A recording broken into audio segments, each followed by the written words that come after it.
హిందూ ధర్మం ప్రేక్షకులకు నమస్కారం. వేదవైద్యం కార్యక్రమానికి స్వాగతం. నమామి ధన్వంతరి మాదిదేవం సురాసురైర్వందిత పాదపద్మం లోకే జరారుగ్భయ మృత్యునాశం దాతారమీశం వివిధౌషధీనాం. ఈరోజు ఈ కార్యక్రమంలో తుంగముస్తలో ఉన్నటువంటి ఔషధ గుణాల గురించి తెలుసుకోబోతున్నాం. ఈ తుంగముస్తలు సంవత్సరం అంతా కూడా ఆయుర్వేద ఔషధ విక్రయశాలల్లో ఎండించినటువంటి ఈ తుంగముస్తలు, అదేవిధంగా వీటి నుంచి తయారు చేసినటువంటి పొడి, ఈ తుంగముస్తల పొడి కూడా సంవత్సరం అంతా కూడా ఆయుర్వేద ఔషధ విక్రయశాలల్లో చాలా చౌక ధరకు దొరుకుతూ ఉంటుందన్నమాట. మరి ఈ తుంగముస్తల గురించి చెప్పుకోవాలంటే ఆధునికంగా వృక్షశాస్త్రంలో సైపరస్ రొటెండస్ అనేటువంటి పేరుని ఆధునిక వృక్షశాస్త్రజ్ఞులు పేరు పెట్టడం జరిగింది. ఇంగ్లీష్లో నట్ గ్రాస్ అని ఈ తుంగముస్తలను చెప్తూ ఉంటారనమాట. అట్లే మోధ అని హిందీలో చెప్తారు. మరి ఈ తుంగముస్తలు ప్రధానంగా వరి పొలాల్లో కలుపు తీసేటువంటి సమయాల్లో విరివిగా సేకరించడానికి అవకాశం ఏర్పడుతుందన్నమాట. మరి అందరికీ అలాంటి అవకాశం ఉండదు కాబట్టి ఎండించినటువంటి ఈ తుంగముస్తలు కూడా ఆయుర్వేద ఔషధ విక్రయశాలల్లో సంవత్సరం అంతా దొరుకుతాయి. వాటి నుంచి చేసినటువంటి ఈ పొడి కూడా ఆయుర్వేద ఔషధ విక్రయశాలల్లో దొరుకుతూ ఉంటుంది కాబట్టి వాటిని సద్వినియోగం చేసుకొని మన ఆరోగ్యాన్ని కాపాడుకోవచ్చు అన్నమాట. మరి ఈ తుంగముస్తల గురించి చెప్పుకోవాలంటే మన మహర్షులు వేలాది సంవత్సరాల క్రితమే ఆయుర్వేద వైద్య గ్రంథాల్లో కొన్ని రకాలైన సంస్కృత పదాలతో తుంగముస్తలను పిలవడం జరిగింది. ఉదాహరణకి జలముస్త అనేటువంటి పేరుని మన మహర్షులు ఈ తుంగముస్తలకి ఇవ్వడం జరిగింది. జలముస్త అని ఎందుకు చెప్పడం జరిగిందంటే జల ప్రాంతాల్లో ఎక్కువగా ఈ యొక్క మొక్క పెరగడం చేత జలముస్త అనేటువంటి పేరుని మన మహర్షులు దీనికి ఇవ్వడం జరిగింది. అట్లే సుగంధి అనేటువంటి మరొక పేరుని కూడా మహర్షులు ఇవ్వడం జరిగిందనమాట. సుగంధి అంటే ఈ యొక్క తుంగముస్తలని మనం వాసన చూసినట్లయితే పరిమళయుక్తమైనటువంటి సుగంధభరితమైనటువంటి వాసనను కలిగి ఉంటాయి కాబట్టి సుగంధి అనేటువంటి పేరుని మన మహర్షులు ఈ తుంగముస్తలకి ఇవ్వడం జరిగింది. అట్లే మరొక పేరును కూడా మహర్షులు ఇవ్వడం జరిగింది. అదే హిమ. హిమ అంటే మంచు అనేటువంటి అర్థం ఉంది, చల్లటి గుణం అనేటువంటి అర్థం ఉంది అనమాట. మరి చల్లటి గుణాన్ని కలిగించేటువంటి శక్తివంతమైనటువంటి ఔషధ గుణాలు, రసాయన గుణాలు ఈ యొక్క తుంగముస్తల్లో ఉండడం చేత మన మహర్షులు దీనికి హిమ అనేటువంటి నామకరణం చేయడం జరిగింది. చూశారు కదా, ఒక్క తుంగముస్తలకే మరి మన మహర్షులు ఎన్నెన్ని పేర్లు పెట్టడం జరిగిందో వాటి యొక్క అది పెరిగేటువంటి ప్రాంతాన్ని బట్టి, దాని యొక్క గుణాన్ని బట్టి, అది పనిచేసేటువంటి విధానాన్ని బట్టి కూడా మన మహర్షులు రకరకాలైనటువంటి పేర్లని ఈ తుంగముస్తలకి ఇవ్వడం జరిగిందనమాట. మరి ఇటువంటి మహత్తరమైనటువంటి అద్భుతమైనటువంటి ఔషధ శక్తి ఉన్నటువంటి ఈ తుంగముస్తల్ని ఏ ఏ వ్యాధులకి ఎలాంటి అనుపానాలతో ఎన్నాళ్ల పాటు ఏ పద్ధతిలో వాడుకోవాలో కూడా మరి మనం ఇప్పుడు తెలుసుకోబోతున్నాం అన్నమాట.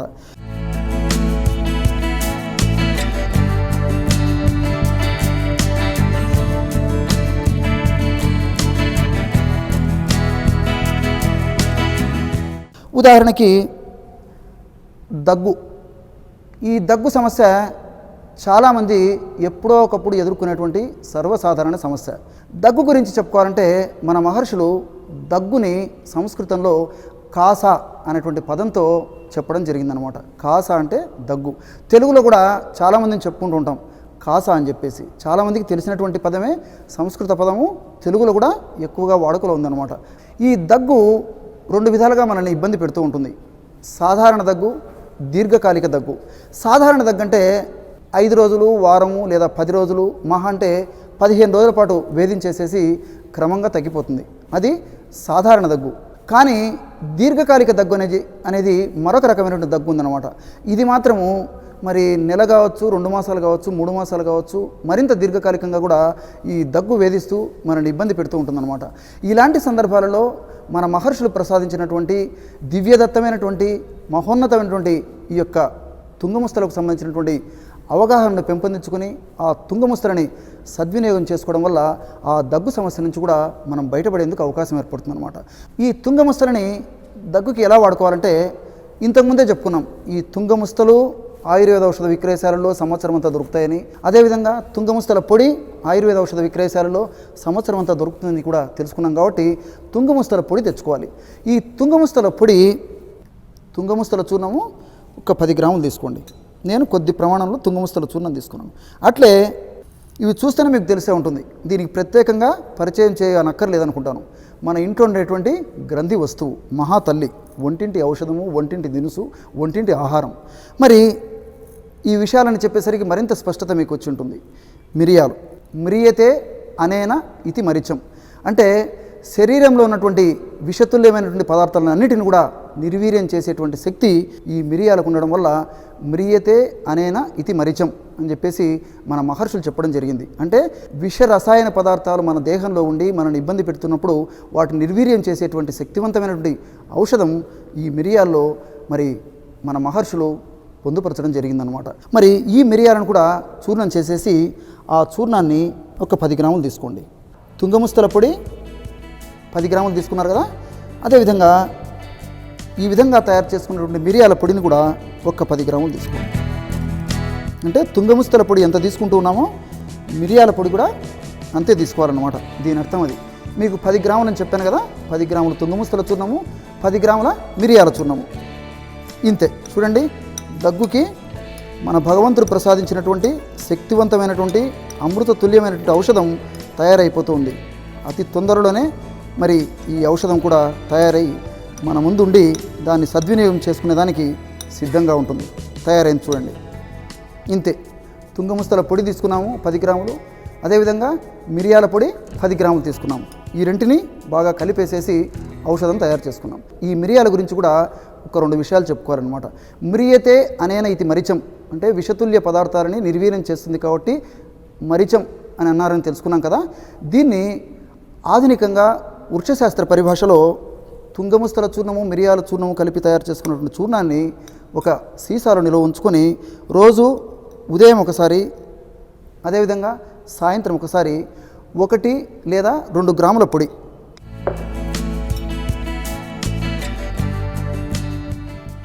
ఒకటి లేదా 1.5 గ్రాము ఈ విధంగా ఈ మిరియాల పొడి తీసుకోండి. అట్లే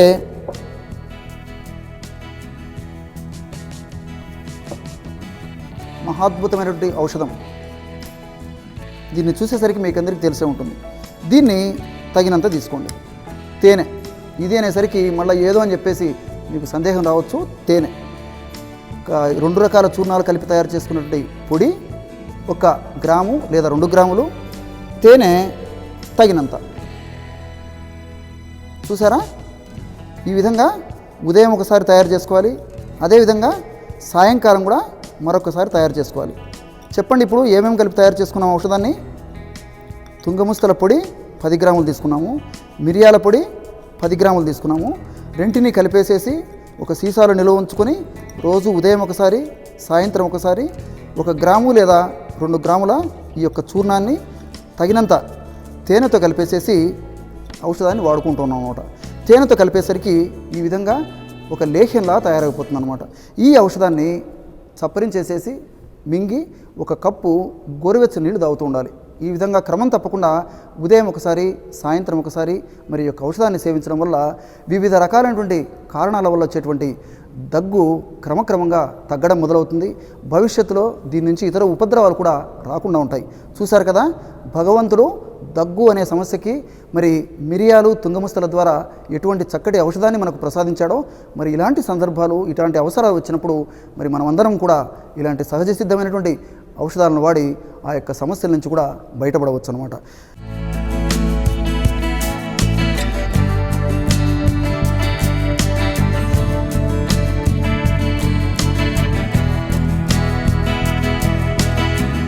రెండవది అధిక వేడి సమస్య. అధిక వేడి సమస్య రెండవది. మరి అధిక వేడి అనేసరికి కొంతమందికి కొంతకాలం పాటే, అంటే ముఖ్యంగా వేసవి కాలంలోనే ఈ అధిక వేడికి సంబంధించినటువంటి లక్షణాలు కనిపిస్తూ ఉంటాయి. అంటే కళ్ళ మంటలు, కాళ్ళ మంటలు, నోరు మంట, కడుపులో మంట, విరేచనానికి వెళ్ళినప్పుడు మంట, మూత్రం వచ్చేటప్పుడు మంట, ఈ విధంగా మంట అనేటువంటి లక్షణాలు, వేడి అనేటువంటి లక్షణాలు, తలలో మంట, ఇలాంటి లక్షణాలన్నీ కూడా వేసవి కాలంలోనే కొంతమందిని వేధిస్తూ ఉంటాయి. వేసవి కాలం తర్వాత మరి వర్షాకాలం కానీ శీతాకాలం కానీ అవి కనిపించకుండా పోతాయి కొంతమందిలో. మరికొంతమందిలో సంవత్సరం అంతా కూడా ఈ వేడికి సంబంధించినటువంటి లక్షణాలు వేధిస్తూ ఉంటాయి. అంటే ఇందులో కూడా కొంతమందిలో మరి పలాని వ్యాధి వల్ల ఈ విధంగా వేడి వచ్చిందని చెప్పగలం. కానీ మరికొంతమందిలో ముఖ్యంగా ఆధునిక వైద్య పద్ధతుల ద్వారా ఈ వేడి లక్షణాలు కానీ వేడి ఎందుకు వచ్చిందని చెప్పేదానికి కానీ మరి కష్టతరంగా ఉంటుందన్నమాట. అయితే మన పూర్వీకులు మరి వేలాది సంవత్సరాల క్రితమే మన మహర్షులు ఈ వేడికి సంబంధించినటువంటి లక్షణాలను కూడా చాలా విపులీకరంగా వివరించి దానికి సంబంధించినటువంటి చికిత్సా విధానాలను కూడా మనకు ప్రసాదించడం జరిగిందనమాట. అయితే మనకు అవగాహన లోపం చేత వాటిని సద్వినియోగం చేసుకోలేకపోవడం చేత ఈరోజు నానాక ఇక్కట్లు ఇబ్బందులకు గురవుతున్నాం. మరి మహర్షులు చెప్పినటువంటి అలాంటి విషయాలని ఒక్కసారి పరికించినట్లయితే మహర్షులు శరీరంలో 3 దోషాలు ఉన్నాయని చెప్పేసి చెప్పడం జరిగిందనమాట. మన దేహంలో వాతము, పిత్తము, కఫం. ఈ 3 దోషాలని సమస్థితిలో ఉండి సక్రమంగా తమ విధులు నిర్వహిస్తున్నప్పుడు వాటిని ధాతువులు అని చెప్పేసి, అవి అక్రమ మార్గంలో అంటే అసమత్వంగా తమ విధులను సరిగా నిర్వర్తించలేక క్రియారాహిత్యంగా కానీ క్రియా చైతన్య రాహిత్యంగా కానీ ఉంటూ వివిధ రకాలైనటువంటి ఇబ్బందులకు గురి చేసేటువంటి పరిస్థితి ఉన్నప్పుడు వాటిని దోషాలు అంటారనమాట. మరి ఈ ధాతువులు అని చెప్పేసి ఇప్పుడు ప్రస్తుతానికి అందుకున్నాం. వాతము, పిత్తము, కఫము మన శరీరాన్ని ధరించి మన జీవితాన్ని కాపాడుతూ ఉంటాయి కాబట్టి వీటిని ధాతువులు ఉంటాం. మరి ఇవి విషమ స్థితి పొందినప్పుడు దోషాలుగా మారిపోతాయి. ఇలాంటి వాటిలో పిత్తం కూడా ఒకటి అనమాట. వాతము, పిత్తము, కఫం చెప్పుకున్నాం కదా. పిత్తం కూడా విషమ స్థితిని పొందుతుంది. అంటే సహజంగా తను చేసేటువంటి కార్యక్రమాలు సహజంగా నిర్వర్తించకపోవడం వల్ల అది ప్రకోపం చెంది వివిధ రకాలైనటువంటి వ్యాధి లక్షణాలని కలుగజేస్తుంది అనమాట. పిత్త ప్రకోపం. ఇక్కడ పిత్తం అనేసరికి మరొక విషయం కూడా మనమందరం తెలుసుకోవాలి. అగ్ని, దీన్నే జఠరాగ్ని అని చెప్పేసి కూడా అంటూ ఉంటారనమాట. చాలా సందర్భాల్లో పిత్తము, అగ్ని రెంటిని సమానమైనటువంటి పద్ధతిలో మన ఋషులు ప్రయోగించడం జరిగింది. నిజంగా చెప్పాలంటే పిత్తం అనేది కొంతవరకు కంటికి కనిపిస్తే మన దేహంలో అగ్ని అనేది మన కంటికి కనిపించకుండా ఉంటుంది, మన కంటికి కనిపించకుండా ఉంటుందన్నమాట. దీన్నే పిత్తం అగ్ని రీతి స్మృత. అందుకే మన మహర్షులు పిత్తము అగ్ని 2 ఒకటే అని చెప్పేసి చెప్పడం జరిగిందనమాట. పిత్తము అగ్ని 2 ఒకటే అని చెప్పేసి మన మహర్షులు చెప్పడం జరిగింది. అంతేకాదు అగ్నిరేవ శరీరే పిత్తాంతర్గత శుభాశుభాని కరోతి. ఈ అగ్నే పిత్త రూపంలో శరీరంలోండి ఆరోగ్యానికి అనారోగ్యానికి కారణభూతంగా ఉంటుందని చెప్పేసి కూడా మన మహర్షులు చెప్పడం జరిగింది. అదేవిధంగా తప్ దాహే, తప్ సంతాహే, తప్ దాహే, తప్ సంతాపే అని చెప్పేసి కూడా ఈ యొక్క అగ్ని లేదా పిత్తం గురించి చెప్పడం జరిగిందనమాట. అంటే దాహము అంటే విపరీతమైనటువంటి మంటను కలుగజేసేటువంటి పరిస్థితి ఉండడము, అదేవిధంగా సంతాపాన్ని కలుగజేసేటువంటి పరిస్థితి ఉండడం ఏదైతే ఉందో దాన్ని పిత్తము లేక అగ్ని అనేటువంటి పదాలతో మన మహర్షులు చెప్పడం జరిగింది. మరి ఈ పిత్తం ప్రకోపించినప్పుడు వేడి లక్షణాలు అనేవి మన దేహంలో ఉత్పత్తి అవుతూ ఉంటాయి.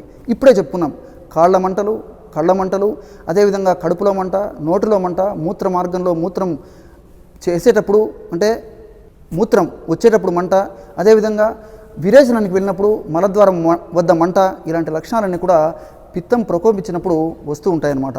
మరి ఇలాంటి సందర్భాలలో పిత్త లక్షణాలు తగ్గేందుకు, పిత్త దోషాన్ని సమతాస్థితిలోకి తెచ్చేందుకు మన మహర్షులు తుంగముస్తలతో చాలా చక్కటి శక్తివంతమైనటువంటి ఔషధాన్ని మనకు ఇవ్వడం జరిగిందనమాట. ఔషధాన్ని ఎలా తయారు చేసుకోవాలంటే మీరందరూ రాసుకుంటే ఇంచుమించు చాలామంది కూడా మరి అధిక వేడి సమస్యతో బాధపడుతుంటారు కాబట్టి వాళ్ళందరూ కూడా ఈ యొక్క ఔషధాన్ని వాడి సద్వినియోగం చేసుకుని చక్కటి ఫలితాన్ని పొందవచ్చు. మరి ఔషధాన్ని ఎలా తయారు చేసుకోవాలంటే ఒక 10 గ్రాములు తుంగముస్తల చూర్ణం తీసుకోండి. మీకు ఉదాహరణ నిమిత్తం కొద్దిగా ఔషధాన్ని తయారు చేసి చూపిస్తున్నాను చూడండి. ఒక 10 గ్రాములు తుంగముస్తల చూర్ణం తీసుకోండి. చూశారు కదా, 10 గ్రాములు తుంగముస్తల చూర్ణం తీసుకున్నాం. అట్లే మహాతల్లి వేసవి కాలంలో చాలామంది దీన్ని వాడుకునేటువంటి మహాద్భుతమైనటువంటి సుగంధభరితమైనటువంటి ఔషధం ఒట్టి వేరు. ఒట్టి వేరు పేరులోనుంది, బాగా ఎండిపోయినటువంటి వేరు అనమాట. ఈ ఒట్టి వేరు కూడా మరి మనకు అధిక వేడికి తగ్గేందుకు ఉపయోగపడుతుంది అనమాట. ఈ ఒట్టి వేరుని దంచి పొడి చేసుకొని ఔషధంలో వాడుకోవాలి. ఈ ఒట్టి వేరుని దంచి పొడి చేస్తే ఈ విధంగా తయారైపోతుంది అనమాట. చూసారు కదా, తుంగముస్తల చూర్ణం తీసుకున్నాము. ఇప్పుడు ఒట్టివేళ్ల చూర్ణాన్ని కూడా తీసుకోబోతున్నాం. ఒట్టివేళ్ల గురించి చెప్పుకోవాలంటే మరి సంస్కృతంలో ఈ ఒట్టివేళ్లని ఉసిరా అనేటువంటి పేరుతో మహర్షులు చెప్పడం జరిగింది. అట్లే వైటివేరియా జిజినాయిడిస్ అని చెప్పేసి మరి ఆధునికంగా వృక్షశాస్త్రజ్ఞులు దీనికి పేరు పెట్టడం జరిగింది. ఖస్ఖస్ గ్రాస్ అని చెప్పేసి ఇంగ్లీష్లో ఈ ఒట్టివేళ్లకు పేరు పెట్టడం జరిగిందనమాట. ఈ ఒట్టివేళ్ళని కూడా ఒక 10 గ్రాములు తీసుకోండి. కొద్ది వట్టివేళ్ళ చూర్ణాన్ని మీకు నేను చూపిస్తున్నాను చూడండి. చూస్తున్నారు కదా, బాగా నిదానంగా చూడండి, నిదానంగా రాసుకోండి, దాన్ని చక్కగా సద్వినియోగం చేసుకోండి. వట్టివేళ్ళ చూర్ణం కూడా ఒక 10 గ్రాములు తీసుకున్నాం కదా, ఈ విధంగా. అదేవిధంగా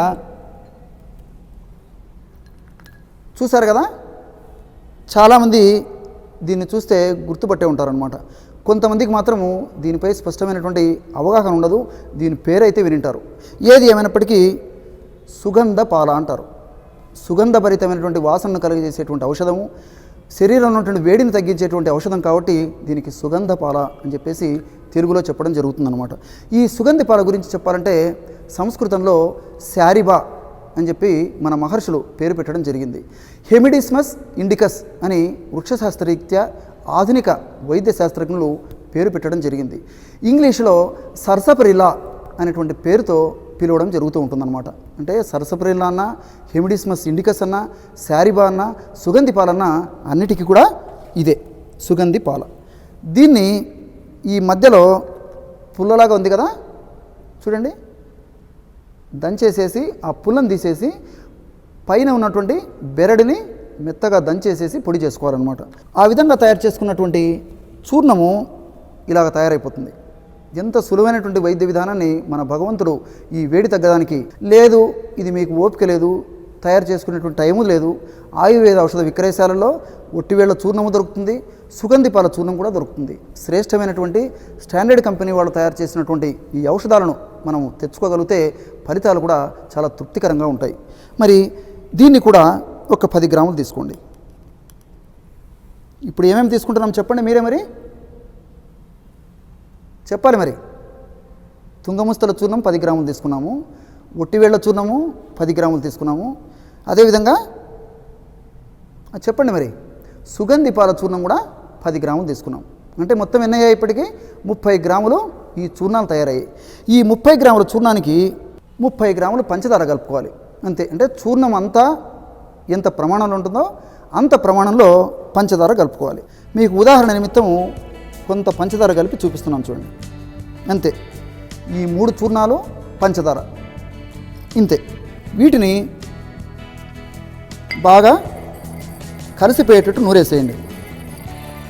చూసారు కదా, తుంగముస్తల చూర్ణము, ఒట్టివేళ్ల చూర్ణము, సుగంధి పాల చూర్ణము, పంచదార, ఈ వస్తువులతో మనం ఔషధాన్ని తయారు చేసుకుంటున్నాం. చూడండి, ఈ విధంగా తయారు చేస్తుంటేనే గుమగుమ మరి ఆ సువాసనలు ఈ సువాసనలు ఈ ఔషధం మనకు వెదజల్లుతూ ఉంది. చూశారు కదా, ఇంతే. అతి త్వరలోనే ఔషధం కూడా తయారైంది.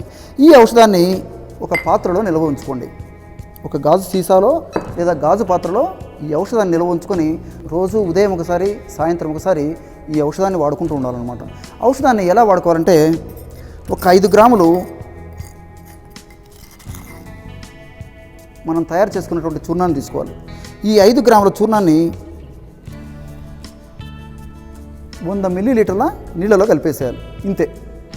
వాడుకునేటప్పుడు 5 గ్రాములు మనం తయారు చేసుకున్నటువంటి చూర్ణాన్ని 100 మిల్లీలీటర్ల స్వచ్ఛమైనటువంటి నీళ్ళలో కలిపేసేయాలి. ఇంతే. చూడండి, ఎంత పవిత్రమైనటువంటి చక్కటి ఔషధాన్ని మనకు భగవంతుడు ప్రసాదించాడో. ఇంతే, ఔషధం తయారైపోయింది. దీన్ని ఒక్క డోసుగా వాడుకోవాలన్నమాట. అంటే ఉదయం పూట, అలాగే సాయంత్రం పూట కూడా మరొకసారి ఈ చూర్ణాన్ని 100 మిల్లీలీటర్ల నీళ్ళల్లో ఒక 5 గ్రాముల చూర్ణాన్ని కలిపేసేసి మరలా అదేవిధంగా తాగుతూ ఉండాలన్నమాట. ఈ విధంగా క్రమం తప్పకుండా ఉదయం ఒకసారి, సాయంత్రం ఒకసారి ఈ ఔషధాన్ని సేవించడం వల్ల శరీరంలో అధిక వేడి వల్ల వచ్చేటువంటి లక్షణాలు తగ్గిపోతాయి, అధిక వేడి తగ్గిపోతుందన్నమాట. చూసారా ఎటువంటి చక్కటి ఔషధాన్ని మన భగవంతుడు మనకు ప్రసాదించాడో. ఇక్కడ మీకు మరొక సందేహం రావచ్చు. షుగర్ వ్యాధి పీడితుల్లో కొంతమందికి కాళ్ళు చేతులు మంటలు ఉంటాయి కదండి, అప్పుడు మరి పంచదార కలిపాం కదా, మరి షుగర్ వాళ్ళకి ఇబ్బంది అవుతుందని చెప్పేసి మీకు సందేహం కూడా రావచ్చు. ఇలాంటి వాళ్ళు మరి షుగర్ ఉండి కాళ్ళు చేతులు మంటలు లేదా ఇతర భాగాల్లో మంటలు ఉన్నటువంటి వాళ్ళు ఇందులో పంచదార మినహాయించి మిగతా చూర్ణాన్ని తయారు చేసుకొని ఒక అరకప్పు లేదా ఒక అర గ్లాసు పల్చటి మజ్జిగలో కలిపి తీసుకోవడం వల్ల కూడా ఇదే విధమైనటువంటి ఫలితాలు పొందేదానికి అవకాశం ఏర్పడుతుందన్నమాట. కాబట్టి భగవంతుడు దానికి కూడా మనకు ప్రత్యామ్నాయంగా సూచించడం జరిగింది. మరి చూశారు కదా, ఈ తుంగముస్తలతో అధిక వేడి తగ్గేందుకు ఎటువంటి చక్కటి ఔషధాన్ని మనం తయారు చేసుకున్నామో మరి ఇలాంటి ఔషధాన్ని మీరు కూడా తయారు చేసుకుని మరి అవసరార్థం దాన్ని సద్వినియోగం చేసుకుంటే ఆ యొక్క సమస్యలు కూడా తొలగిపోయేటువంటి పరిస్థితి ఏర్పడుతుందన్నమాట.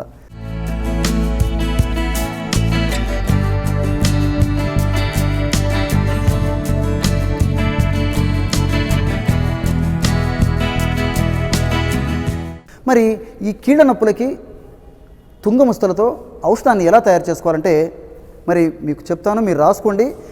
ఉదాహరణ నిమిత్తము కొద్దిగా తయారు చేసి కూడా మీకు చూపించడం జరుగుతుంది. తుంగముస్తల చూర్ణం, తుంగముస్తల చూర్ణము ఒక 50 గ్రాములు తీసుకోండి. నేను కొద్దిగా ఔషధాన్ని మీకు చూపిస్తున్నాను అన్నమాట. అదేవిధంగా చాలామంది దీన్ని గుర్తుపట్టడం కష్టం అనుకుంటాను. అశ్వగంధ పేరు వింటారు కానీ ఈ యొక్క మూలికను చూసి ఉండకపోవచ్చు చాలామంది. అశ్వగంధ అంటే గుర్రం వద్ద మనం ఉన్నప్పుడు ఎలాంటి వాసన వస్తుంటుందో మరి ఈ మూలికని వాసన పీల్చినప్పుడు అలాంటి వాసన వస్తుంది కాబట్టి దీన్ని అశ్వగంధ అంటారనమాట. ప్రపంచవ్యాప్తంగా ఎంతో ప్రఖ్యాతి నొందినటువంటి ఔషధం ఈ అశ్వగంధ అంటే అతిశయోక్తి కాదు. దీన్ని వాజీగంధ, తురంగిగంధ ఇలాంటి పేర్లతో కూడా సంస్కృతంలో పిలవడం జరుగుతూ ఉంటుంది. ఈ అశ్వగంధని ఇండియన్ జిన్సెంగ్ అని చెప్పేసి కూడా ప్రపంచంలో శాస్త్రజ్ఞులు చెప్తూ ఉంటారు. Indian ginseng. మరి దీన్ని ఆధునికంగా వృక్షశాస్త్రజ్ఞులు వైథానియా సోమ్నిఫెరా అని చెప్పేసి పేరు పెట్టడం జరిగింది. వైథానియా సోమ్నిఫెరా. దీన్నే తెలుగులో చాలామంది చెప్తూ ఉంటారు, మన పెద్దలు కూడా, పేరు లేని వ్యాధికి పెన్నేరు మందు అని. దీన్ని తెలుగులో కొన్ని ప్రాంతాల్లో పెన్నేరు గడ్డలు, కొన్ని ప్రాంతాల్లో బొమ్మడోలు గడ్డలు అనేటువంటి పేరును కూడా పిలుస్తూ ఉంటారు అనమాట. దీన్ని పౌడర్ చేసుకొని ఆ పౌడర్ని కూడా ఒక 50 గ్రాములు తీసుకోండి. అశ్వగంధ పొడి 50 గ్రాములు తీసుకున్నాం. ఈ రెంటిని బాగా కలిపేసేయండి. ఇంతే, ఒకే 1 నిమిషం లోపల ఔషధం తయారైపోయింది. ఇంతే. దీన్ని ఒక సీసాలో నిల్వ ఉంచుకొని రోజు ఉదయం ఒకసారి, సాయంత్రం ఒకసారి ఒక అరచెంచా పొడిని ఈ విధంగా ఒక అరచెంచా పొడిని తీసుకొని తగినంత తేనె, చూసారు కదా,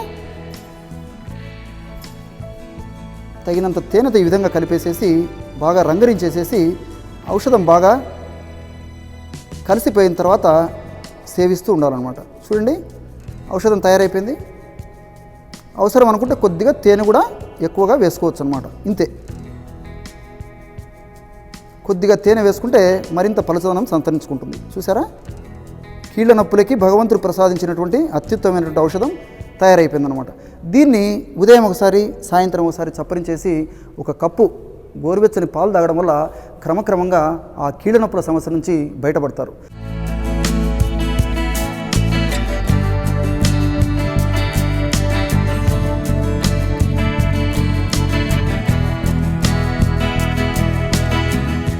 మరి చూశారు కదా, ఈరోజు మరి ఈ కార్యక్రమంలో తుంగముస్తల గురించి ప్రాథమికమైనటువంటి పరిచయము, అదేవిధంగా తుంగముస్తలు మరి అధిక వేడికి ఎలా వాడుకోవచ్చు, రకరకాలైనటువంటి దగ్గులకు ఎలా వాడుకోవచ్చు, అదేవిధంగా ఇప్పుడు చెప్పుకున్నట్లు కీళ్ళ నొప్పుల సమస్యకి ఈ తుంగముస్తలని ఎలా వాడుకోవచ్చో తెలుసుకున్నాం కదా.